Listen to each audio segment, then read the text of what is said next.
a football club is a brand, and it lives within an industry called football, which is growing massively at the moment. And the Premier League has outdone all the other football industries, whether it's Spain, whether it's, whether Italy, Germany.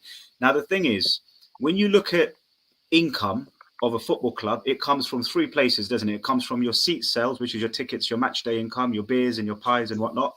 It comes from broadcasting revenue, which depends on where you finish in the league. If there's a derby on the weekend, they'll show your game. And then it comes from sponsorships, which is the thing on your shirt and little things like, they stadium rent, naming rights and good stuff like that. And that was the traditional model of business for football. And that's how you generated your income. The problem is that when you then bring in income outside the football club, non-football income, this is where you get this monopoly situation, which we've had with Chelsea, with Man City, with PSG. And the problem is, at the end of the day, the average football fan is going to lose interest because it's not a competition anymore. The problem is, it's not fair, is it? It's not fair. It's a Super League, right? Yeah. Huh? But is football really enjoyable these days? I don't think so anymore. I think because of that, though. That's my whole point. Yeah, exactly. Look at teams like Nottingham Forest. Like, they can spend about 150, 180 million pounds and turn into a club that's like going to be, like, I don't know, finishing maybe just below the top half of the table if they're lucky. Like, they're doing quite well. They won earlier a few days ago, but normally Forest wouldn't be able to spend that much money just because. So basically, it's all about who's got the biggest, which team's got the biggest owners, and they will basically lead.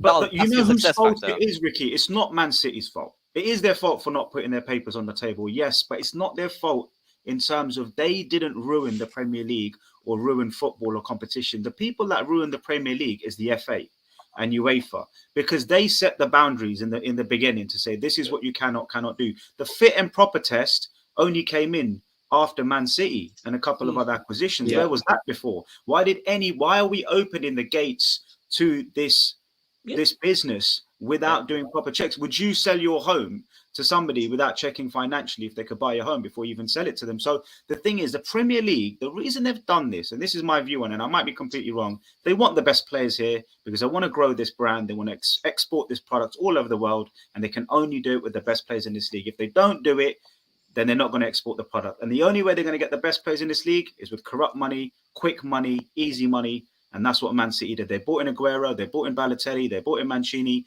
and suddenly the Premier League's being watched more now. Because now you've got four people fighting for the title, not just Man United and Arsenal. Now you've got Chelsea, you've got City, now you've got Newcastle. So this is all about the Premier League product for me. And they just want to export this thing. And the guys in the suits in the City are loving it, because as the Premier League grows and the product grows, guess who else gets a promotion and gets more money at the back of it. Yeah, and therefore, if the Premiership are clever, they shouldn't cause Man City to be relegated. I mean, if we're guilty, I would want us to face the biggest punishment because they deserve it. But I'm talking from the perspective of the Premiership now. So if the Premiership are clever, they wouldn't want to get rid of a team like Man City to send them to the second, to the first division, or whatever you call it these days, the Championship. I think there's a bigger problem here, though, Ricky. I think the other clubs, the other major elite European clubs, have been knocking on UEFA's door saying, stop that Premier League product getting any bigger.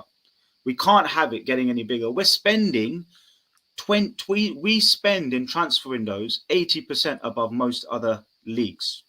About 60% above the Spanish league, 70% in billions. Yeah. If you look at it across the 10 years or 5 years since the Premier League's taken over all the other leagues, we've been smashing them in the transfer windows. The commercial income coming to the Premier League is mad. We've seen that with Sky and BT and what all these other networks, Fox, and everyone's willing to pay.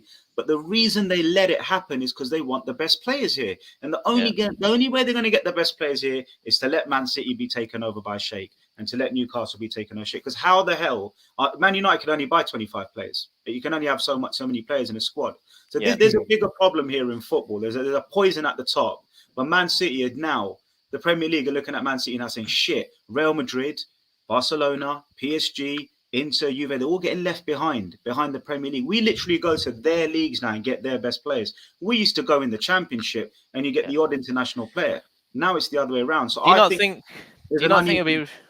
Oh, sorry. No, I was going to say there's an uneven balance in Europe, and this is more of a European issue than just a Premier League issue. I think if Man City win the title this season, it'll be very awkward. It'll be very, very awkward if Man City win the title this season.